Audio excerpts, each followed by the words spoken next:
Bonjour, moi c'est Léna et bienvenue sur ma chaîne. Aujourd'hui, dans ce vlog, je commence par un faux tuto maquillage. Je dis faux tout simplement parce que je ne suis pas particulièrement calée dans le monde du maquillage, mais j'ai plusieurs idées.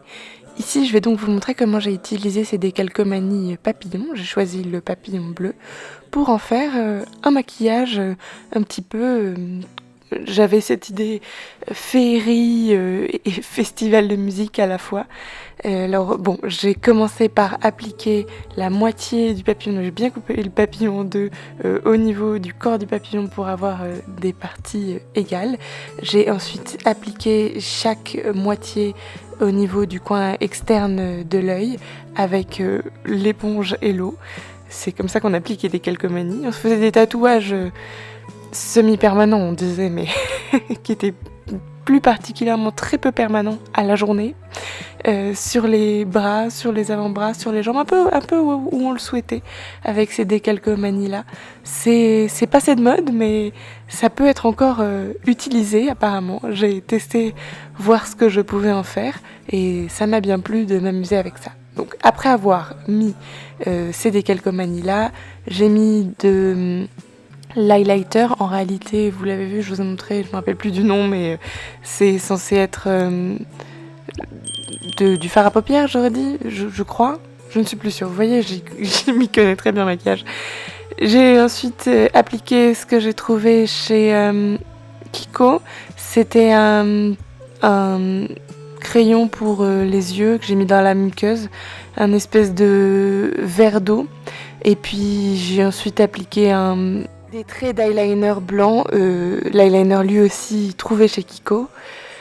Et puis, comme ça ne me suffisait pas, j'avais fait un petit peu mes motifs, mes dessins, mais je voulais rajouter du volume et du brillant. J'ai posé quelques petits strass et j'étais bien contente du résultat. Mais je ne m'arrête pas là, je prends le rouge à lèvres que j'ai trouvé chez Yves Rocher, une teinte assez proche de celle de mes lèvres. J'ai appliqué tout ça et puis je fais ma petite partie préférée, c'est celle du gloss. Je mets du gloss sur mes lèvres, mais aussi un peu sur le bout du nez et un peu sur les pommettes pour accentuer le côté brillant de l'highlighter et puis pour rajouter un petit côté humidifié et redonner un peu plus de pulpe à la peau et qu'elle ait l'air un peu plus vivante. Cette fois-ci, pour finir le tout, je mets du mascara transparent, lui aussi de chez Kiko, à la fois sur les sourcils et puis sur les cils. Et je finis par appliquer le mascara marron de chez Kiko, encore une fois. Et je n'en mets pas énormément parce que je trouve que c'est pas particulièrement joli si c'est pâteux ou si c'est trop appliqué. C'est histoire de rajouter un peu de volume et légèrement de la couleur. Et voilà! Tadam! C'est fini!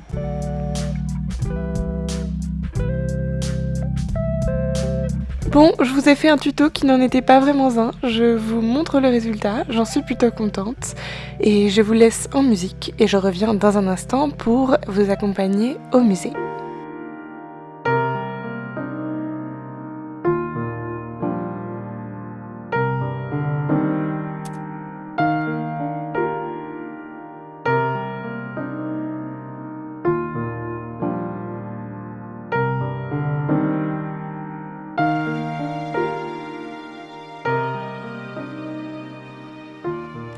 C'est parti pour quelques heures au musée. J'ai hâte de vous le montrer, de vous en parler un petit peu. Nous partons en direction du musée archéologique Saint-Laurent, dans le quartier du même nom, le quartier Saint-Laurent, un des plus vieux quartiers de la ville de Grenoble. Et ce musée, eh bien, c'est quand même un site archéologique majeur et qui renferme une histoire eh bien, assez étalée sur le temps. Et les fouilles ont commencé en 1978 et c'est un lieu qui eh bien, a une histoire un peu particulière. Bon, je vous explique.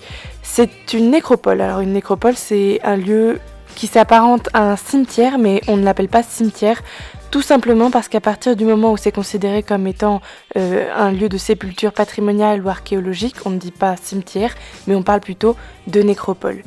D'après les fouilles qui ont débuté en 1978, si je ne me trompe pas, eh bien, nous sommes face à une nécropole gallo-romaine et les premières fouilles ont pu démontrer que c'est depuis le IVe siècle que diverses populations ont choisi d'enterrer leurs morts sur ce site-là, qui est d'ailleurs classé monument historique. En ce moment, au musée, et ce jusqu'au 14 octobre de cette année 2024, il y a l'exposition Sacré Ruban.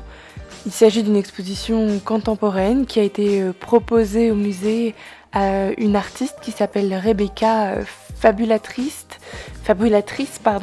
qui est une artiste plasticienne de la région. Et elle utilise des bretelles de soutien-gorge qu'elle rachète à des grandes marques, ou pas forcément grandes marques d'ailleurs, mais qu'elle rachète en gros à des marques de lingerie. Et elle utilise les bretelles de soutien-gorge pour enrubanner des objets, des fois des objets du quotidien, mais pas forcément. Et dans ces pratiques, elle mêle un peu certains types de rites funéraires, de l'enrubanage, le momifiage, à quelque chose d'un peu plus poétique et à des références peut-être plus populaires aussi. C'est assez intéressant, mais pour ma part, ça n'est pas ce qui m'a le plus impressionné ou touché, ou intéressé d'ailleurs, au sein du musée Saint-Laurent, tout simplement parce que ce musée a tellement de choses à proposer et à voir. D'ailleurs, c'était l'heure de la fermeture et j'étais un peu frustrée de ne pas avoir pu tout faire exactement aussi longtemps que ce que j'aurais voulu, mais j'ai la chance d'être pas très loin, j'y retournerai donc.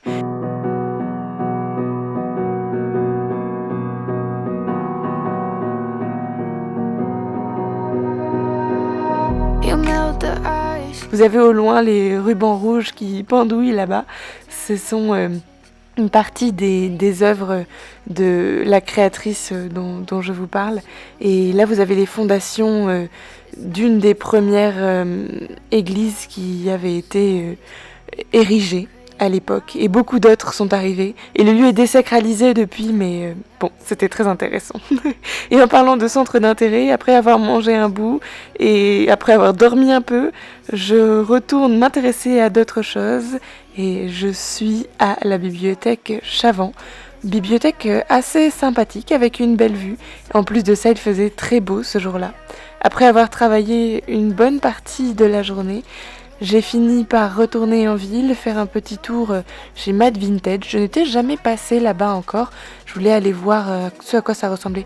Enfin, je pense que j'étais peut-être passée déjà une fois. Bon, mais je ne connais pas particulièrement bien.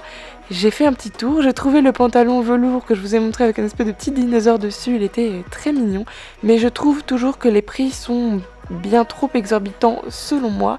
Et les pièces pas forcément très intéressantes par rapport à mon style.